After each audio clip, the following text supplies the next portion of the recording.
মালয়েশিয়ায় পাসপোর্টের জন্য রীতিমতো হাহাকার করছেন প্রবাসী বাংলাদেশিরা। আবেদন করার ৫-৬ মাস পরও মিলছে না কাঙ্ক্ষিত পাসপোর্ট।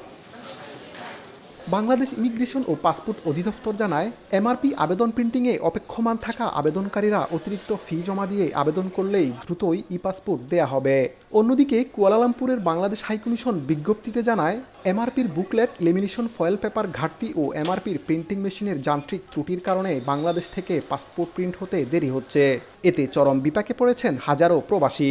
বাংলাদেশ হাইকমিশন যারা দায়িত্ব নিয়েছেন, আমি সবাইকে অনুরোধ করব যারা এমআরপি পাসপোর্ট যারা পেন্ডিংয়ে আছেন তাদের পাসপোর্টগুলোকে দ্রুত দিয়ে প্রত্যেকটা প্রবাসীদেরকে পাসপোর্ট থেকে জটিলতা থেকে মুক্তি করার জন্য আমরা চাই যে ই পাসপোর্ট আছে এটা তাড়াতাড়ি আমরা হাতে পাই। বর্তমানে মালয়েশিয়ায় এমআরপি পাসপোর্ট নবায়নের জন্য ২০,০০০-এরও বেশি প্রবাসী আবেদন করে রেখেছেন।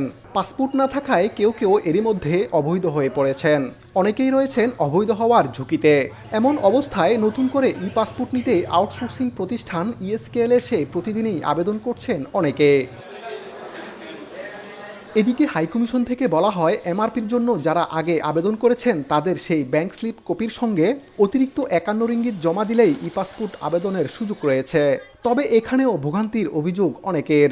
এমন পরিস্থিতিতে পাসপোর্ট জটিলতার দ্রুত সমাধানের আহ্বান জানিয়েছেন মালয়েশিয়ায় বসবাসরত পাসপোর্ট সেবা প্রত্যাশীরা।